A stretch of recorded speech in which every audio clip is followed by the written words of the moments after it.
You are an entire culmination of all of your experiences and everything that you have done in life. And definitely not that one time that you blew up on your toddler and he said, "I hate you, Mom."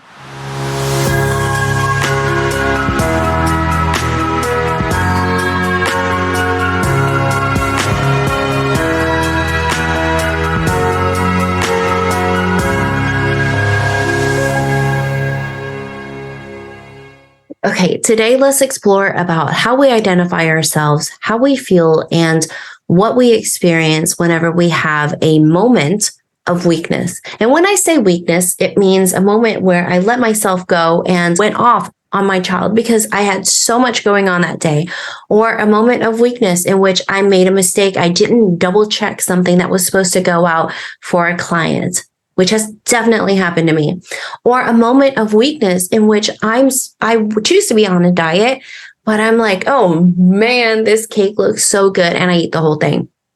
So the things that we say to ourselves whenever that moment of weakness comes up is exactly what's going to determine how our day is going to go, how we carry that moment, and how we identify ourselves.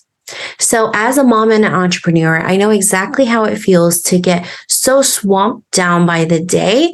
The moment you wake up, you're running. And then by the time you get ready for bed, you're like, what happened today? Where did it go? So it's so important for us to slow down and to find a little piece of each day to fit in something that we really enjoy, something that we really love, so we can make progress on our goal or a dream that we've created for ourselves.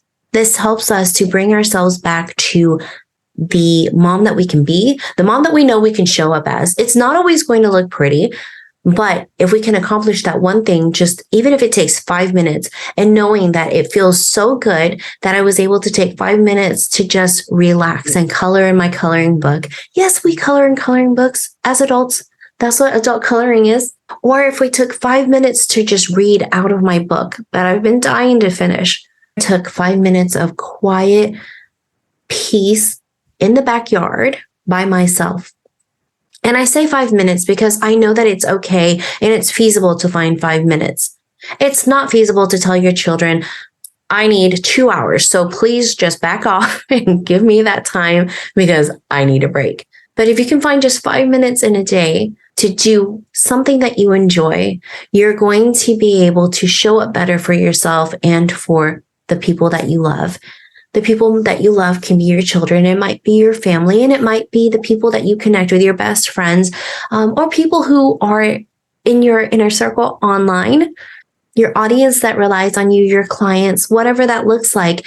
Taking that time for yourself is so crucial, but it helps you to better understand who you are and recognize the way that you speak to yourself and how you develop yourself in those moments where you say those positive or negative things really, truly matter. How does this define who we are or define how our day goes?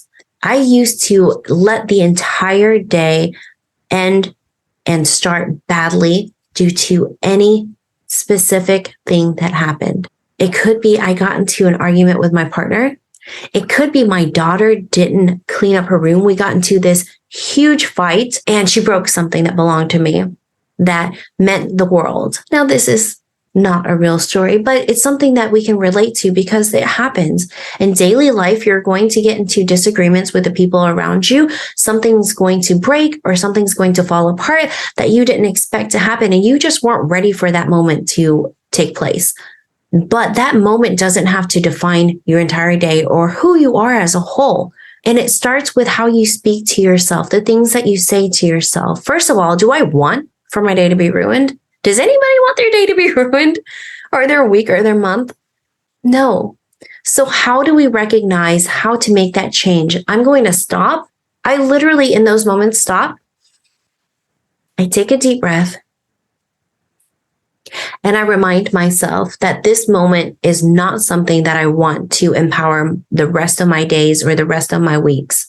I either have a conversation with a person that I'm having a struggle with, and that could very well be me, or I step away And I take the time that I need to just cool down and recognize I do want to have a great day. And I don't want my relationship with my daughter, a relationship with my client, or relationship with my son or my mom to be ruined due to this one moment, even if it's for the next couple of hours or even for the next day or two.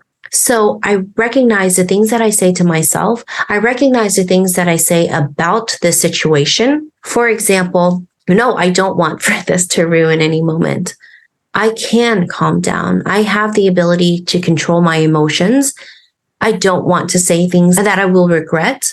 I'm not going to let this moment define or determine who I am. And that can happen, right? We can go so far and so off the handle. We feel like this is our defining moment. This is who we are. This precipice that we've just passed means that we can't control ourselves, or that I'm a horrible mom, or that I'm a terrible, terrible entrepreneur because I couldn't deliver in this one promise. But it doesn't have to be that way. It doesn't have to be like that. I know, honestly, if you are listening to this podcast, that you know that there's more. You know that you are so much more than this one moment. But maybe it's because you don't understand how to express it. Maybe you don't understand where to start to have that conversation, to ask yourself those things. Where do I want for this to go? Is this moment going to take over how I feel about myself? Is this moment going to take over the rest of my day and destroy my relationship? Or am I going to sit back and reevaluate what happened? What can I do to fix what just occurred? How can I have that conversation with my daughter to say, you know what, that really hurt my feelings. You did something that we can no longer take back, but how can we move forward? How do you feel about what you just did? How do you think it made me feel? And does that matter to you? It starts with knowing that you have the capacity to take control of this situation and making it something better than it was turning out to be. And really, the reason why I'm bringing this up is because it's not just in a small moment. It's not in just one thing that happened. It might be something that happened in a portion of your life that happened years ago. You still feel attached to it and you still feel like a part of it defines who you are. The sooner you let it go, the sooner you have that conversation with yourself about if that's who you want to carry with you, if that's how you want to be, the sooner you're going to be free of it, the sooner you're going to be able to open up and be more of yourself and share that delightfulness with all of the people around you. If this resonated with you at all, I would love for you to hit subscribe and follow me on this journey to becoming a better mom, a better entrepreneur, and enjoying this life that we all have the capacity to love and make the best of. All right, I will see you again very soon. Bye-bye.